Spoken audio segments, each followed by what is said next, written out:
All right, gang, it's Sunday. Laying in bed, wanted to take a nap. And I said, okay, 10 minutes is enough. And I had this idea where I wanted to create what we're gonna call this the State of Syslo. And this is gonna be a stream of consciousness conversation. I am not gonna prepare for this. I am not going to have an outline. I'm just gonna talk about things that I've experienced as a business owner, running a marketing and advertising agency, traveling all across the United States, delivering content, managing campaigns, managing websites, dealing with clients, dealing with contractors, and really just share with you my experience. I started my company from nothing. Like, I was working till 4 in the morning by myself. Recently, I had as many as 26 contractors, fired a bunch, dropped down to 12, rehired, fired a bunch. And so I'm just gonna share the journey that I've seen in marketing, advertising, week to week. I'm gonna try to do this at least once a week to give you guys some long form content, but there's not gonna be any real agenda. This is gonna be us having a chat. So welcome to the State of Syslo. My name is Robert Syslo. I run an advertising agency called Syslo Ventures, although I kind of rebranded it recently to be called Syslo Advertising. And the first thing I just want to discuss is change. Change and dealing with the effect of change. Change for me happened as recently as yesterday or a month ago or 2 weeks ago. It actually happens all the time in marketing and advertising. And I'm going to tell you something, change can be a little bit of a bitch. It needs to happen, especially when things aren't going the way that you want them to go. You find out that there's a problem here, or somebody wasn't delivering what they said they were delivering, and you got to fire that person. Or the state of a social media platform changed, and you got to fix that, or a website broke. But change is just something for me. I just feel like I've been in a constant state of change for 5 years. I'll arrive at a level where I think everything is stable and it's going well, and then something comes up and it's like, oh, well, I didn't expect that to be there, or I didn't know that that was there. My fault on that one. But change, for me, I can't say I'm afraid of change. I definitely am one of the types of people that when it happens, I know it needs to happen. It doesn't really make it any more comfortable for me to do. But I do know that if something isn't working the way that I want it to work, I have to change something, right? So up to as recently, I've had individuals that were working with me that I didn't know that there were things taking place. And then I started being like, why is this problem coming up? Why does this thing not resolve? And I thought we had a policy for that. And I thought we ironed this out. Why is this not resolving? And so when something isn't really resolving, you know that somebody's doing something they shouldn't be doing, or there's data or information that's not known about. And you have to go in and find it and change it, and then change it for the better. The other side of change is that there can be two things that happen.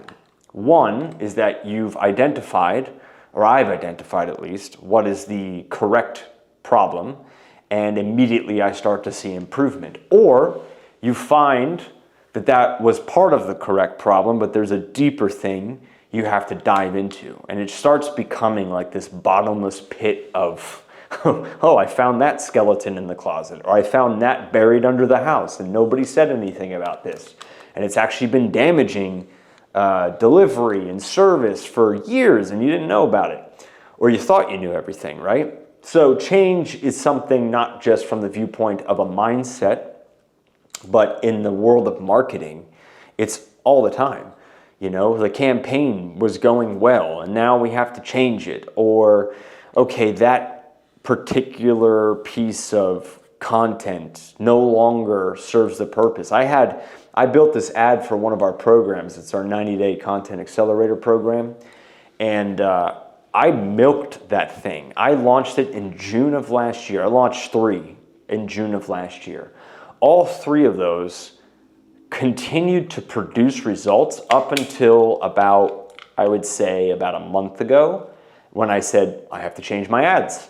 So, and just a comment on that, it's just, okay, this is working, it's working, it's working. We don't have to change it. There's no reason to change it. Even if there may be something that could be better said or done, sometimes I think people fall into this trap of they have to change things all the time, which I think is, I think that's kind of an extreme. You shouldn't have to change things all the time. You can improve things, you can tweak things. But in the case of like this ad, like it just worked. It said the right things, it had the right visuals, it had the right communication, and I was like, there's no reason for me to change this ad. Up until it stopped working. So I changed it again. But throughout the year, I would say throughout that year, me as an individual and a business owner of this agency, the way that I approached clients and the way that we did things began to evolve and change gradually over time. I started to say, well, okay, who is the ideal client that I want to work with? Okay, I really want to work with guys that are doing $3, $4, $5 million a year in sales. These are good clients. These are good people. And I started watching like Layla Hormozi and some of these other guys and really identifying, what did they do to become successful? And, I don't really listen to what a lot of people say because I find it confusing for myself, especially when I'm going through a period of change. It's like the last thing I need to do is listen to 12 different coaches or entrepreneurs try to give me data when I can't even like pick one or find my own way. So I just need to start finding simple things. But there was one thing that kind of stuck, and it was like, who are we actually servicing and why are we servicing them and who works well with us, Because the evolution of a campaign or the evolution of a brand happens. And you have to spend more money over time. You have to create more material over time. You have to advertise longer over time. You have to change your messaging over time or not. And if someone's looking at advertising as a lifeline or this has to save me, it just doesn't work. Whereas you get individuals in the upper bracket of 7 to 8 figures and they look at advertising from the viewpoint of an extension of what it is that they're doing. So I wanted to change my entire business model, which we did. Amidst a lot of chaos, I said, these are the people we like to work with. This is what this audience actually looks like. This is what that character who we align with works well with our programs, because the programs themselves are programs of long duration and more effective than any other agency out there that's going to focus on, we're going to change your situation super fast. And I don't believe, I have not seen in the 15 years I've been doing this, 20 years I've been doing this, a silver bullet in that front. But change for me is always just a simple question of like, could it be more optimum? And if it's not currently at its best state, what could I do to create that? So, and it's hard, man. You have to have tough conversations. I've had to have really hard conversations with people I really cared about, people that I really just get along really well with. And I just said, look, this is nothing personal against you, but you're just not fit for what I need right now. Change. We have to let you go. Change. We have to let this client go. Change. Clients sometimes can be really, they could be their own ruin. They could be ruining their own progress by over-analysis, questioning everything, not trusting a process, being too impatient. And I understand, like, everybody wants to make money and you want results and things to happen, but there's also this element of we have to let it do its job, right? Change is not an easy thing for anybody. Change in investments into an ad campaign or changing into investing into real estate or something like that. This is not a simple thing that people can just do. And unless you've done it many, many times, you're kind of used to it. But for me as a business owner, I mean, this year was probably one of the most violent years I've ever gone through in 5 years. And they say businesses don't make it past year 5. I can kind of see why. I'll get to year 10 and I'll tell you what my thoughts are. But my initial thought is that the initial few years of your business is really about you're selling to survive, and you're selling to grow, and you're selling to try to just live. And you get clients. You may not have a lot of clients, but you have clients and you can service them. And then you're like, okay, I need a little bit of help. So you get a little bit of help. And then you kind of hit this point where you've stably kind of landed at a recurring model, and it works, and your delivery works. And you say, I've got two options. I can stay where I am, or I can try to go to the next level. And this next level, you know, branching into 2-3 million has proven to be quite a challenge for my agency. And I attribute that, one, to me lacking experience in certain areas of administration and business management. And I'm okay to admit that. Like, I know what I'm really good at. I know what I'm not. We've recently brought on people that are very, very effective in management and administration and just really tightening down the ship. Like, that, I think, is really where you can go to the next level and change the outcome of your company. For me, it was sell, sell, sell, deliver, deliver, deliver, policy, process, okay, we'll handle that later. And that worked to a point. It worked to a point where it turned into, okay, well, now we really need to make sure that that model doesn't work. It works if I stay at the level I'm at. It doesn't work when I'm trying to scale it. So, and some of you guys may know this already, be like, Rob, what are you doing? We knew this. Whatever. Hey, fine. I'm being honest. I'm sharing where I am. So I have a 7-figure agency. Like, we're not hurting. We're doing extremely well. But change had to come in again, where it just needed to be more effective administratively inside of my company for this to work. So we did that, and immediately we saw things that needed to be adjusted. We adjusted all those things, and you know, we immediately started to see the return from that effort. So change really creates the outcome of whatever situation, your problem you're encountering, right? So the problem came because you probably didn't look at something, you probably didn't handle something right, you trusted the wrong person, you didn't inspect something, whatever that might be. So for me, it's you know, building that system and process right into the entirety of what the organization is, right? So change. Now, let's talk about deviating from that change in the marketplace that I've seen over the last 90 days. People, and maybe this is not the case as you start to watch this video, but there is definitely a pullback of consumer spending in certain areas, and people are holding on to cash a little more. That's kind of a change. It's kind of a big change, to be honest with you. For service-based businesses, it's like, do I really need that? Fortunately, you really just have to ask yourself, you know, how do I improve my offer?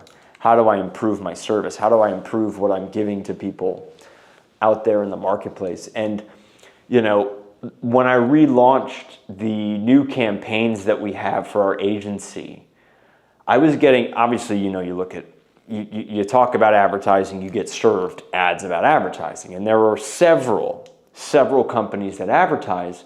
And I noticed that a lot of people changed to this very negative approach to marketing solutions. And what do I mean by that? Like telling people that their ads are bad, or that traditional marketing doesn't work, or social media is dead, SEO is dead, so on and so forth. And I was getting hit with a lot of these ads, and it was really, I couldn't quite figure out why I was getting so bothered by these ads. And in doing a further analysis, it came back to understanding that this was a negative approach to marketing. Fine, you want to take that approach, that's fine, that's not how I do it. However, what it created was this viewpoint of furthering a negative attitude that already exists towards advertising and marketing already, creating further distrust around ethical agencies like myself or other ethical agencies that exist out there in the marketplace. And what they've done is they made it harder for good people to do to actually sell deals. Now, obviously, you provide the case studies and the real world results that you're doing, but I was looking at these ads and I'm like, oh my God. And so change, right? Going back to change. Well, they thought in their minds, well, let's just be negative and we'll be able to attract more clients. Problem with that is that when you say traditional marketing methods don't work, and they're referring to social advertising, or Facebook ads are dead, or Google ads don't work, or whatever. But they're using those same traditional methods to get this message out. So if you're smart enough, you should look at that and say, well, there's a hypocritical statement right there. So you're bashing the platforms and traditional methods that you say don't work, but you're using the traditional methods to get your message out to attract more leads. And that's what the core of it was for me. I was like, wow, okay, so the paradigm of the marketplace shifted into a negative attitude about these social media platforms, and social media, whatever. But when you start bashing that, and you look at what the actual deliverables for the agencies are, you're like, oh, okay, so you're using the same platforms you're trash talking. What kind of actual statement are you making in the marketplace, and what kind of trust are you actually creating for somebody out there? And so those are not people that I want to align with, and those are not people, I don't want to attract that audience either. I don't want to work with the person that receives that ad and says, you know what, I like this. Because I already know, after doing this for so many years, what that's going to create. And it is not too excited. It is not going to create a positive experience or a positive, I'm not even going to edit that out. It's not going to create a positive experience or a positive vibe for you as the agency owner, but also for the receiver of that product. But hey, change, that is just a person's solution to a tough problem. So instead of going a more positive route, which is what my agency does and how I position myself in the marketplace, we're dealing with individuals that are trying to negate the good work that other people do just for $1. Now that's a short-term play that I think could breed positive results for that agency or agencies for the short term, but I don't see it as a play for a long-term sustainable business model. So change comes back into the mix of, okay, if you're an agency, or for myself, I was like, wow, that ad makes me feel really bad. Why does it make me feel bad? And I'm very much in tune with things like that. If it makes me feel bad, it's probably not good for me. Any type of conversation that makes me feel worse after I heard it, or a statement after I heard it, I immediately just discount it, because what we're dealing with there is something that's designed to make you feel bad, make you feel less than, make you feel like you can't quite reach for what you want. That's a huge red flag for me. And so I was like, all right, well, how am I going to reposition myself in the marketplace with this? And so my whole approach had change again. And the change came from the concept of going back to what I said about, who is my target audience that I want to serve, right? And then I said, in working with a few of those clients already, I looked at what were the positive things that I liked about that. And I said, they're very fast thinkers. They're very top level people who are successful and who built something successfully. And they understand the value of hard work. They understand the value of positivity, and they understand the value of what it is that you're going to bring to the marketplace. And so in doing that, I changed the approach of my advertising and the content that we started to distribute to reflect that. Had I not done that, I don't think I would have started to see the positive results that I've been seeing since I did this. And but again, it comes back to who am I wanting to serve, and how do I have to change both my attitude, but also my approach when I do this, because otherwise it's no longer about me sitting on the sidelines and being like, wow, that ad made me feel bad. It's more about me, okay, I need to push myself back into the game with a little bit of a different viewpoint. And I'm willing to spend money on that. Like, a lot of people don't want to change their advertising or change their ad budgets or reconstitute where their dollars are going. And if you're not willing to do that, you will subside, go into a condition of non-existence in the marketplace. So going back to the story at the beginning, when I started the business, it was truly this idea of survival. And it was work till 4 a.m, make as many sales calls as you can, close as many deals as you can. Now it's more about, okay, I've done that and I know how to do that, but now I want to attract the right kind of client to sustain and go long-term relation with their marketing and advertising. I don't want to do this other game where it's like, that more negative route. I don't want to play that game. I like long-term relationships. Clients with us have been with us for a long time, and we work really hard to facilitate that. If there's a mistake, we fix it. If there's a problem, we try to catch it ahead of time. With the new systems that we've developed, we've actually been able to catch things way before anything could happen. Whereas before, I felt like, and I think most agencies fail because of this point, they're behind. They're on their back foot the whole time, coping with a lot of things that are happening, as opposed to getting in front of it and being more causative and being like, okay, this has happened 20 times before. What can we do to prevent that? What are the indicators? What are the signs that are going to come up, 3, 4, 2 weeks out that kind of symbolize a situation we've seen before? And what is our contingency plan? 1, to prevent that from happening, but 2, to make the client not even aware that we're ahead of the curve on that. And so that's what we've been doing. That's what I've personally been doing. I was doing it Friday night, which was 2 days ago. It took me, every day I'm just digging deeper into the model of the agency and the model of how we deliver things and track things and handle contracts. And I'm like, that can be better. This can be more improved. So that level of dedication and devotion, I don't think most people can do, because it's the work that nobody wants to do, right? They want the paycheck, and I like getting paid, but they don't want to do the grunt work. Or they hire people to do the grunt work that are incapable of handling that grunt work. And now you've entered into a situation where, okay, this business is totally out of my control. I might have delegated too early, and I didn't have any plan in place to actually deal with that. So for me, the state of marketing that I saw and how we're handling things is, 1, you've got this kind of negative approach to advertising and promotion in the marketplace today, which I don't think is very good.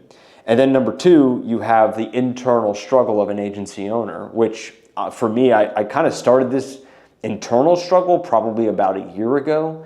And I think, got it fully under control as recently as last week. And that's been a changing, evolving thing. Now, that's not to say we haven't delivered, or we're not changing things, or working with our clients efficiently and getting good returns. That's not the case at all. What I'm really saying is just, I've been on this quest since October, when I started letting people go that I didn't really want to, but I had to optimize the condition of what the business currently is and how it's currently operating, right? So the whole goal of that was really a symbol of, I want to go here, and I'm reaching for there, but something is stepping on my cape that's not allowing me to get there. And the change started with removing certain individuals out of the company, and then doing a debug and investigation on their areas and finding, missed opportunities, dropped opportunities, withheld communication, suppressed communication. I mean, imagine, you find something that is like, oh my God, I can't believe that wasn't even, that it was deleted too. Like, you're like, this was deleted? And you restore everything and you find it and you fix it and you're like, oh my God, like, changing people is difficult. I used to hear business owners say this all the time. They're like, we have to find the right people. I have such a hard time with people. I didn't really have a grasp of that up until about this year. And I'll tell you, it will either destroy the company or it will enhance the company. And the right people, you know who they are because the company improves. The conditions improve. Things just go easier. When it's super difficult, when things just are not resolving and that situation isn't getting done, or you said that this was finished but it's not finished, that's a huge indicator to you to say, my God, this is not correct. This is incorrect. This is not the right thing. This person's the wrong fit. And if you've tried to handle and you've tried to correct and you've tried to do it, you've tried to make it better and it's still not getting fixed, you got to let them go. Change, more change. Oh, okay, cool. We let 4 people go. What does that do? Boom, explosion. Handle all the explosion. Get that stabilized. Oh, we found this. Oh, boom, we got to fix that. I'll tell you, it was not easy for me. I mean, it was probably one of the darkest years of my life. I mean, I was homeless when I was probably 15, 16 years ago. And that was just pure laziness. This was like pure emotional trauma. You know, this was like post-traumatic stress for me. Like every day something was happening and people were like, why are you so stressed out? Why are you so on edge? I'm like, because I don't know when the next thing's going to blow up, because I'm putting in all this order. I'm handling all this stuff. We got this delivered. This is handled. This is adjusted. Then boom, all of a sudden it's like, here's another thing. And you're like, what the heck? And it just didn't stop. And so emotionally, I was distraught. I was losing sleep. I was not taking care of myself. And I had to change something. And so I did. And I did it. And it's working now. And it's fine now. But man, I went through the school of hard knocks this year. And I'm not complaining about that, not even really bragging about it. As I said, this is the State of Syslo. We're just talking about things that I've observed and seen.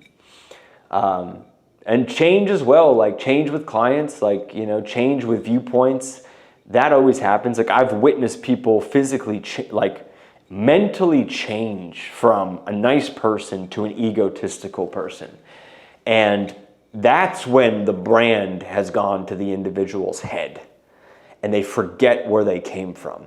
And look, you're growing, businesses grow, you move up the ladder, things change, your attitude develops. But I don't think it's good to let other people feel like they're beneath you. You start coming in on that level, like going back to the ad that makes you feel bad or you don't know what you're doing or you're incapable. The second you start playing that game, people aren't going to work with you anymore.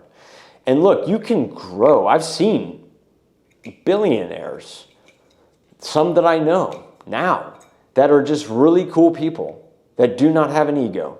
They do not treat people bad. Situations come up, they deal with it, respectively.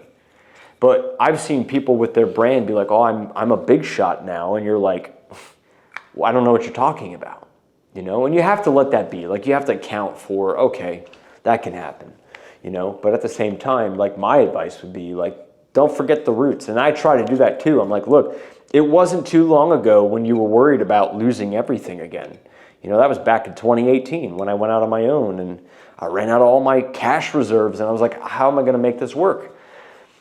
But I don't let it go to my head. I try to be as reasonable, I'm not reasonable. I try to be as mindful, tactful of my position in the marketplace, but also how I engage with others out there. Because I don't want to burn bridges. I don't want to lose communications with people. I don't want to lose established relationships that I've had with others. I want to make sure that everything is under in good standing and people are happy and, you know, everybody's growing and winning together. So the state of Syslo, the state of change, the state of what I've seen and encountered. I'm going to try to do this once a week, but initially I just thought I'd give you guys some feedback on what I've seen, what's been out there, what's been going on, and also just give you some insight into my own company and how we operate. You know, we got a really good crew of people. We've got a web development and tech team that's just killer. Like, they solve problems left and right. So if your website's needing help and it's breaking down, or you need development funnels, we do that. You need a custom CRM solution that we manage, white label, and train your sales team and people on, we do that. We do ads, we do Facebook, Instagram, LinkedIn, TikTok, Twitter, X, YouTube, all of it.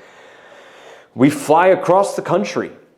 I mean, that's the biggest thing is I fly everywhere. We had 3 shoots this week. A week ago, I was in Utah in the middle of the desert. I came back, I was on yachts in Miami. Yesterday, we were up in Port St. Lucie. We're gonna go to Atlanta later this month. We're going to Houston, we're going to Aspen, delivering our programs, because I want a holistic approach. That also changed. All my programs were because of change. All my programs were because this is what people needed. So yeah, hope you guys enjoyed the first one. If you like it, let me know what you think. Put it in comments below. We'll probably do another one a week from now, but try to give you some longer form material that you can just sit down and put on in the background while you're working. And if you want to learn more about me, what we do, you can go to sysloventures.com or sysloadvertising.com. Just see what we've got going on. See you next week.